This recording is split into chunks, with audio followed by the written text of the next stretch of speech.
Rightio guys, so we've got this Streetbob on the dyno. It's a 128 cubic inch stump puller I built a few months ago. It was January of this year, and it was still running the stock intake manifold. We did upgrade the bigger injectors obviously, and the CR 485 cam with the TBR 2-in-1 pipe.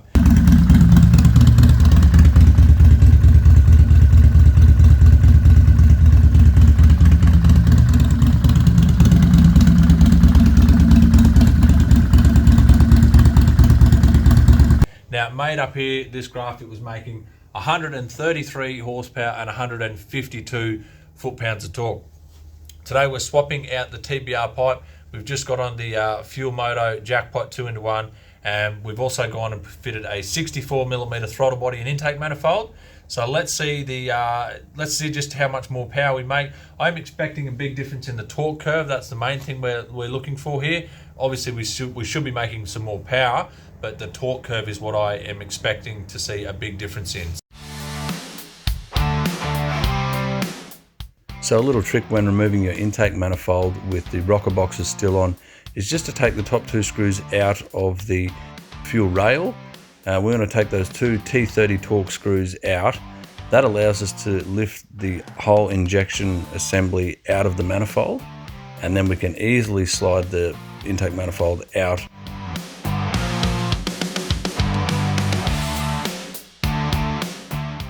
Right, so over here at our throttle bodies, our stock one here with this very accurate measuring technique is coming in. You can see there approximately 57mm. Now over here on the Screaming Eagle 64mm throttle body, you can see we're measuring in there at approximately 65, almost 66mm. Our intake manifolds here, the standard plastic one that everybody loves to hate, and our new 64mm CNC one from Screaming Eagle. This is the CNC Extreme. So the other one, there is two different types of 64mm. This is the 64mm Extreme.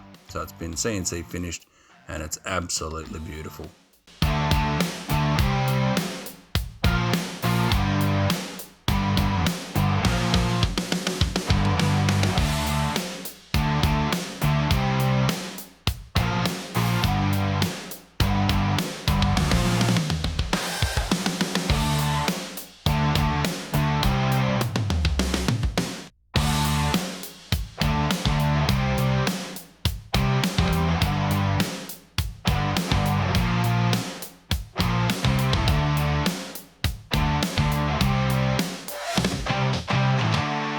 So another tip for you guys, if you're fitting your own throttle bodies and manifolds at home, is to leave the intake manifold loose while you are installing the air filter backing plate. If you do that, it allows the intake manifold to center itself against the backing plate and the cylinder heads, so you ensure a good seal on the intake manifold.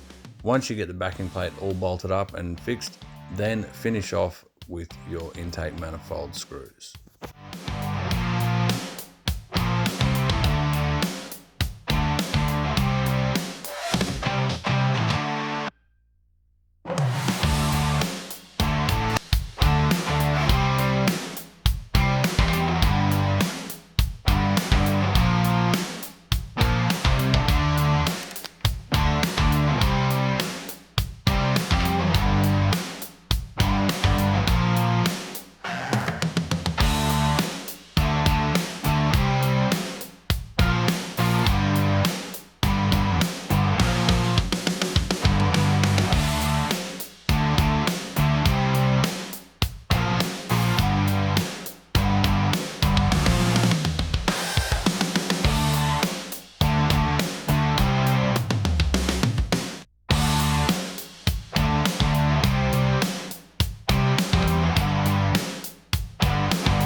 if you were to bet every time you put a bike on the dyno, the tie down strap here has got to go through there, and almost every time the valve stem ends up right there. It's just I don't know how. It's like I don't know what the percentage is. Probably 7 out of 10 bikes it does that, I reckon. Anyway, let's get tuning. Rightio, so before we get into it, I know there's probably a bunch of you guys that are screaming at the screen or ready to type in the comments that it's not a direct comparison of the pipe because I've done the intake manifold and throttle body. Look, I know that, but it's just the way it is. The customer wanted to do this at the same time, and I don't. I work at a shop. We don't have time to be putting this on, taking that off, like, you know what I mean? So this is what we're doing. The biggest thing I'm expecting to see is the torque increase up here. Let's go and have a look. So I'm expecting to see the torque lift through here and the power to keep making more power up here. So yeah, this plateau here should lift out, I hope. We should make a bit more torque, but the power should increase up through here. So that's what I'm hoping to see today. So the first thing we're going to do, we've just fitted this up, and I'm just going to run it on the dyno with the same tune in it, because I tuned it, I know it's going to be all right, and we'll just see where the fuel changes and how much more we need to add or remove, and timing and all the rest of it. So let's just run it up now and see what it does just with no changes other than the throttle body and the pipe.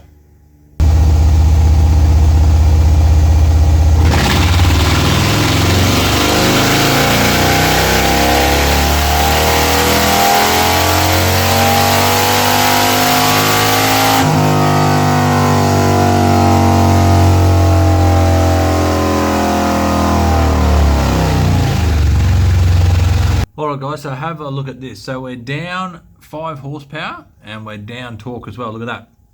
But have a look at our air fuel ratio now. It is completely rich here.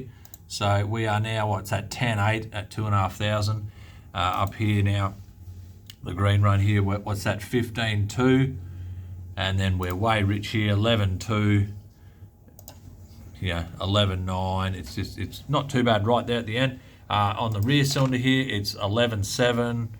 We are way rich, guys. So if we just remove the 45, you'll see just how rich we are. We're supposed to be targeting that dotted line there.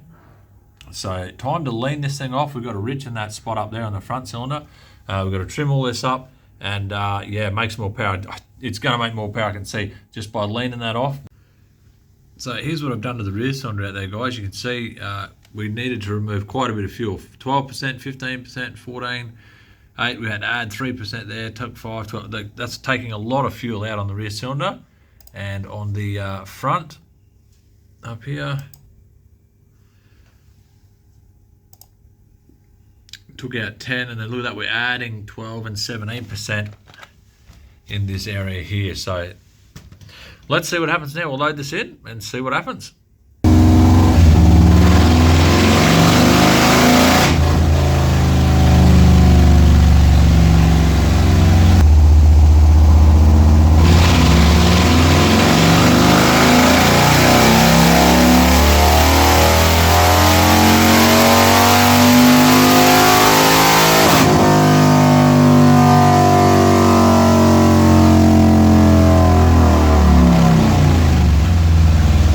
Alrighty guys, all done. We've got a good result up here. I've finished the entire tuning process. I've just sort of cut out the dyno runs there. But look, here's the finished result right there.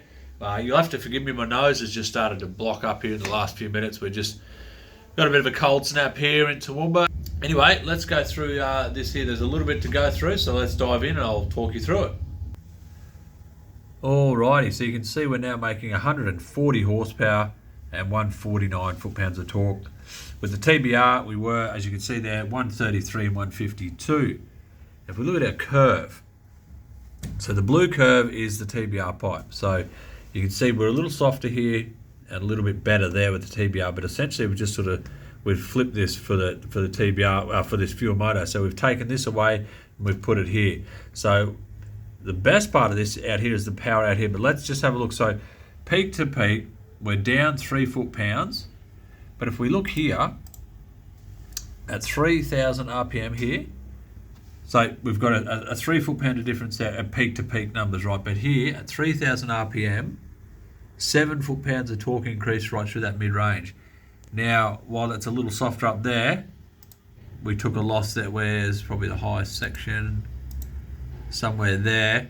About a 6 foot-pound difference there. So very, very similar. We've essentially just taken the torque from the top of the middle here and moved it lower, which I think is better.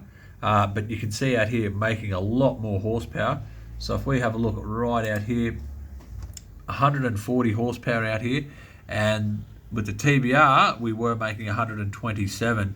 So 13 horsepower difference out there at the top. That's, you know, a bigger jump than our 7. So yeah, these are peak to peak numbers. It's always good to look at the curve to see where better or worse it is. And in this case, I feel it's a lot better.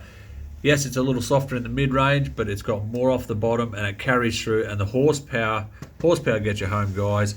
That is a big difference up the top there. So, look, I think this thing's turned up really, really well. How much is responsible for the pipe and how much is responsible for the throttle body, I guess we will never know. But that is what it is, guys, and that's a good result as far as I'm concerned. All right, guys, thanks for watching. There's a couple of videos on the screen. Click on them if you want. If you haven't subscribed to the channel, do that. Consider joining the channel if you'd like to support the channel a little bit further. And yeah, thanks for watching. See you next time. I'm going to go blow my nose. This is ridiculous. See you later.